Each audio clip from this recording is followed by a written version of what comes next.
நான் உங்கள் நடிப்பு அரக்கன் watermelon star doctor D Divakar big boss புகழ் பேசுறேன். முதலமைச்சர் விஜய் சார் ஆட்சி அமைச்சதுக்கு அப்புறம் தப்பு பண்ற அரசு அதிகாரிகளை கண்டிப்பாக அவங்க மேல நடவடிக்கை எடுக்கணும். நம்ம வளர்றது நிறைய பேருக்கு பிடிக்க மாட்டேங்குது சார். மதுரையில இருந்து ஒருத்தர் வந்து பிக் பாஸ் நிகழ்ச்சியில வந்தான், அடுத்தடுத்து புகழ் பெற்றான். சட்டத்தை இயற்றுவர் சட்டத்தை மீறக்கூடாது. இதை பாதுகாக்க வேண்டிய போலீஸ் இன்ஸ்பெக்டரே யூடியூப் சேனல் மேல நடவடிக்கை எடுக்காம ஏன் மேல வழக்கு பதிவு பண்ணிருக்காரு சார்.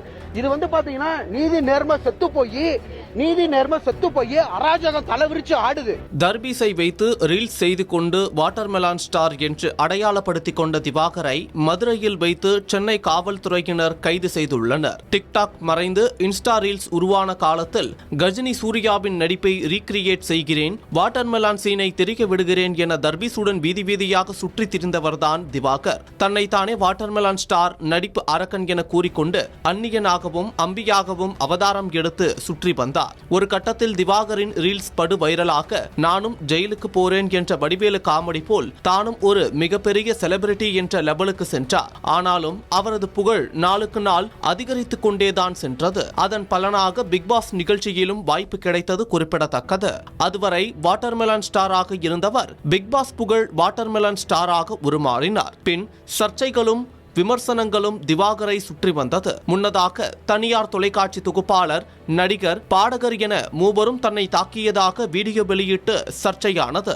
அப்போது தான் ஒரு நடிப்பு அரக்கன் என்பதால் தனது அசூர வளர்ச்சியை பார்த்து பொறாமைப்பட்டு அந்த நடிகர் தன்னை அவமானப்படுத்தியதாகவும் பாடகர் தனக்கு கொலை மிரட்டல் விடுத்ததாகவும் திவாகர் குற்றம் சாட்டினார். தற்போது ப்ரோவோக் என்ற யூடியூப் சேனலுக்கு நேர்காணலுக்கு சென்றபோது அங்கிருந்தவர்கள் அவரை அறையில் அடைத்து வைத்து தாக்கியதாக தனது இன்ஸ்டாகிராம் பக்கத்தில் வீடியோ வெளியிட்டு சென்னை சேத்துப்பட்டு காவல் நிலையத்தில் புகாரும் அளித்திருந்தார். சார், நானும் ஒரு லைவ் வீடியோ போட்டேன் சார். ப்ரோவோக் யூடியூப் சேனல்ல வெக்கம், சூடு, சுரண, மானம் இருந்துச்சுன்னா என் வீடியோவை நீங்க போடக்கூடாது. என்னோட அனுமதி இல்லாம வீடியோ எடுத்து அதை மானிட்டைசேஷன் பண்ணிட்டு பல லட்சங்கள் இன்ஸ்டாகிராம், ஃபேஸ்புக், யூடியூப் அனைத்து சமூக வலைதளங்களை போட்டு மானிட்டைசேஷன் ஆகி காசு வாங்கியிருக்காங்க.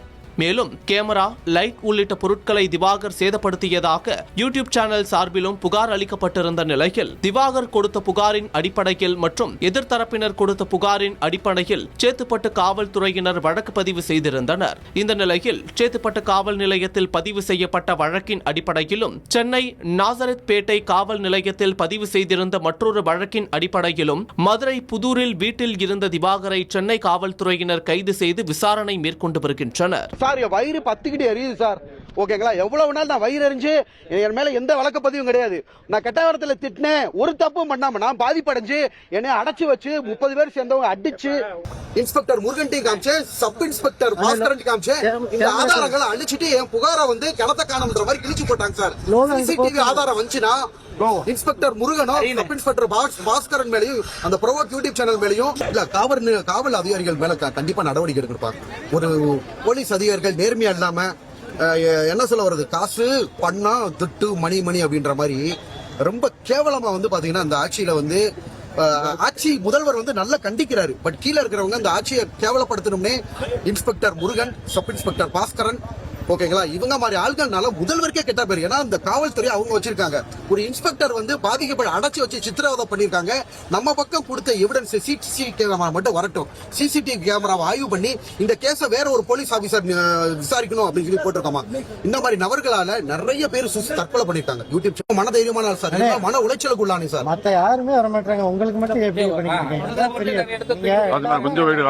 சார்? காசு சார், காசு, அந்த ஒரு பணத்தை நேர்மை இல்லாம நேர்மையா சம்பாதிக்காம யூடியூப்ல மில்லியன் கணக்கு யூஸ் பண்ணா அவங்களுக்கு சேனல் டெவலப் ஆகுது. அவங்களுக்கு 2000 சப்ஸ்கிரைபர் அதிகமாயிருக்காங்க சார் அந்த யூடியூப் சேனல்ல.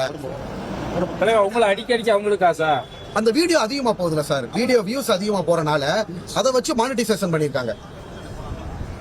அது மட்டும் இல்லாம சப்ஸ்கிரைபர் 2000 சப்ஸ்கிரைபர் ஏறி இருக்கு அவங்களுக்கு.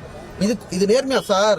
மாற்றுத்திறனாளிகள் எல்லா இடத்துலயும் ஓபனா சொல்றாரு, மாற்றுத்திறனாளிகள் கஷ்டப்படுறவங்களா ஒரு நாளைக்கு நேர்மையா உழைச்சி சம்பாரிச்சு ஊதிபத்தி வித்து, கள்ள மிட்டாய் வித்து, கொக்கா மிட்டாய் வித்து பிழைக்கிறாங்க. அது ஒரு நேர்மையான பிழைப்பு. அடுத்தவங்களை இன்டர்வியூ வர சொல்லி ஒரு விருந்தாளியை அசிங்கப்படுத்தி அவமானப்படுத்தி அதன் மூலியமா காசு பாக்குறாங்க பாருங்க. இதெல்லாம் அந்த ப்ரோவோக் யூடியூப் சேனல்